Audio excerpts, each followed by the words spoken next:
శాఖ మార్చిలు నారా లోకేష్ గారు నేటి యువతకు దిశ, రేపటి అభివృద్ధికి ఆశ, ప్రగతికి ప్రతీక నారా లోకేష్ గారు రాష్ట్ర ఐటీ శాఖ మార్చిలు నారా లోకేష్ గారి తమ సందేశం అందించవలసిందిగా కోరుతున్నాం.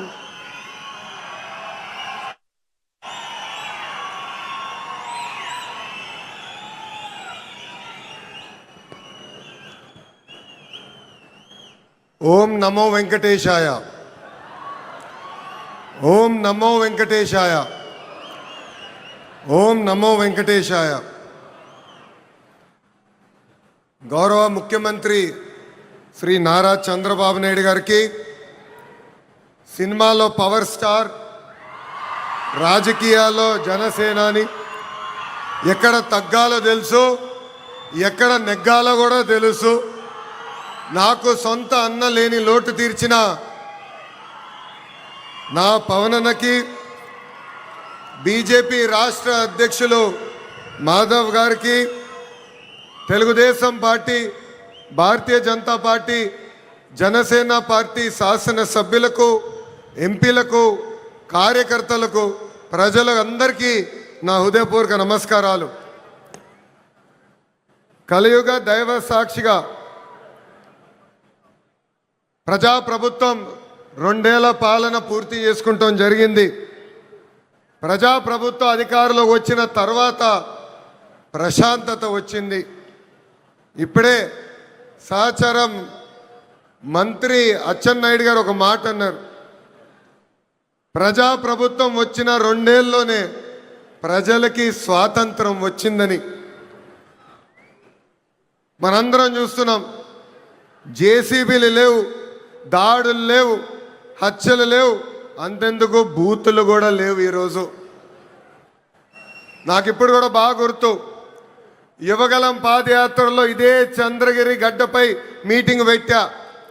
ఆనాడే చెప్పా, వెంకటేశ్వర స్వామి జోలికి వెళ్ళొద్దు, మాడి మసైపోతామని ఆనాడి ముఖ్యమంత్రికి నేను హెచ్చరిక జారీ చేశా. కానీ నా మాట ఇన్లా, దేవుడితో పెట్టుకున్నారు. ఇప్పుడు వాళ్ళ పరిస్థితి ఏంటో ప్రజలందరూ ఒక్కసారి ఆలోచించాలి. విశ్వవిఖ్యాత నడ సార్వభౌమ స్వర్గశ్రీ నందమూరి తారక రామారావు గారికి సీమ అంటే చాలా ప్రేమ. ఆనాడు కరువు వస్తే జోలు పట్టుకుని సీమ ప్రజల్ని ఆదుకున్న వ్యక్తి ఎన్టీఆర్. అంతేకాదు, తెలుగు గంగా గాలేరు నగర్ని ప్రాజెక్ట్ని తయారు చేసింది ఎన్టీఆర్. మహిళలకి ప్రత్యేకంగా విశ్వవిద్యాలయం ఏర్పాటు చేసింది ఎన్టీఆర్. నిత్యం అన్నదానం కూడా ప్రారంభించింది ఎన్టీఆర్. ఇప్పుడున్న రాజకీయాల్లో విరాట్ కోహ్లీ మన చంద్రబాబు నాయుడు గారు.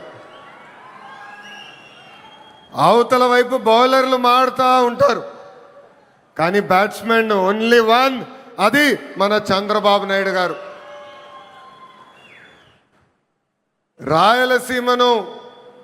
రాయలసీమగా మార్చిన వ్యక్తి మన చంద్రబాబు నాయుడు గారు. ఎవరికి తెలియని సమయంలో బిందు సైద్యం పరిచయం చేసి ఏకంగా రాయలసీమలో రత్నాలు పండే విధంగా చేసిన వ్యక్తి మన సిబిఎన్.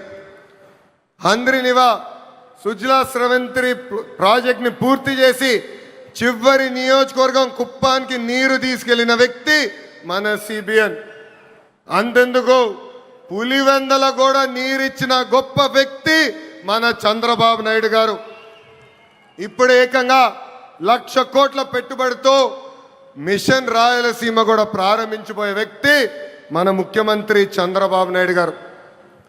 2019 నుంచి 24 వరకు గొడ్డలి పార్టీ అరాచక పాలన మనందరం చూసాం.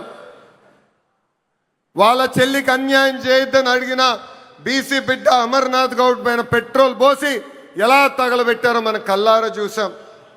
ఒక మాస్క్ అడిగినందుకు ఒక దళిత డాక్టర్ సుబ్రహ్మణ్యాన్ని పిచ్చోడు చేసి ఎలా చంపేశారో ప్రజలందరూ చూశారు.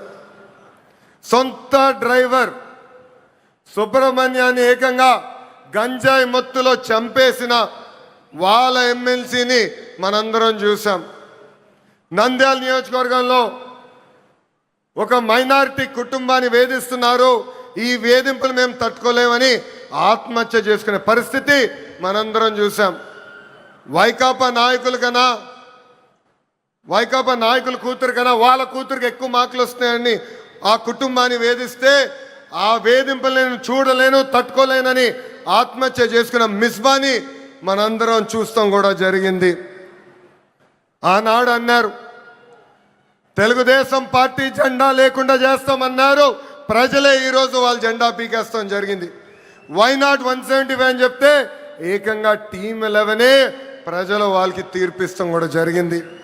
సిద్ధం అంటే యుద్ధానికి రెడీ అని తీర్పిచ్చింది ఆంధ్ర రాష్ట్ర ప్రజలు. అసెంబ్లీలో అడుగుపెట్టనీయం అన్నారు, ఏకంగా ప్యాలెస్ గోడలు బద్దలు కొట్టి చంద్రబాబు నాయుడు గారు ముఖ్యమంత్రి చేసిన ఘనత మా పసుపు సైన్యాంది.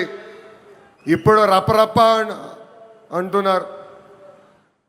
రపరప అంటే చూస్తూ మేము ఊరుకోం.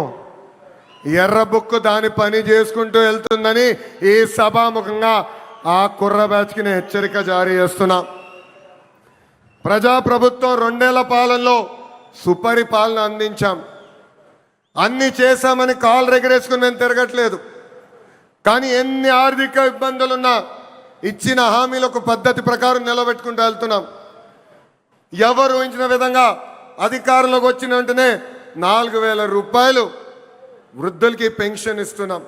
వికలాంగులకి 6,000 రూపాయలు బెడ్కే పరిమితం అవుతే 15,000 రూపాయలు పెన్షన్ ఇస్తున్న ఏకైక ప్రభుత్వం ఆంధ్ర రాష్ట్రంలో ఉన్న ఎన్డీఏ ప్రభుత్వం. అంతేకాదు మూసేసిన అన్న క్యాంటీన్లు తిరిగి ప్రారంభించాం. డిఎస్సి ద్వారా 16,000 టీచర్ పోస్టులు భర్తీ చేశాం. 6,000 కానిస్టేబుల్ పోస్టులు భర్తీ చేశాం. ఏకంగా మన జాబ్ క్యాలెండర్ విడుదల చేసి సంవత్సరం పూర్తయ్యే లోపల 10,000 ఉద్యోగాలు కూడా భర్తీ చేసే బాధ్యత ఎన్డీఏ ప్రభుత్వం తీసుకుంటుంది. ఏకంగా చేనేత సోదరులకి హ్యాండ్లూమ్ ఉంటే 200 యూనిట్లు కరెంట్ ఉచితంగా ఇస్తున్నాం. పవర్ లూమ్ ఉంటే 500 యూనిట్లు కరెంట్ ఉచితంగా ఇస్తున్నాం. ఆటో డ్రైవర్ల సేవలో ఆదుకున్నాం. మత్స్యకారుల సేవలో మత్స్యకారులను ఆదుకున్నాం. స్త్రీ శక్తి పేరుతో మహిళలకి బస్సులో ఉచితంగా ప్రయాణించే హక్కు కూడా ప్రజాప్రభుత్వం కల్పించింది. దీపం పథకం ద్వారా ఉచితంగా గ్యాస్ సిలిండర్లు కూడా మా తెలుగింటి ఆడబడుచులకి పంపిస్తాం కూడా జరుగుతుంది. ప్రజాప్రభుత్వం నినాదం ఒకటే, ఒకే రాష్ట్రం ఒకే రాజధాని, కానీ అభివృద్ధి వికేంద్రీకరణ. ఇప్పుడే మాధవ్ గారు చెప్పినట్లు భారతదేశంలో 100 రూపాయలు పెట్టుబడులు వస్తే దాంట్లో 25 రూపాయలు ఆంధ్ర రాష్ట్రాన్ని ఎత్తుకుంటూ వస్తుంది. ప్రజలందరూ ఒక్కసారి ఆలోచించాలి.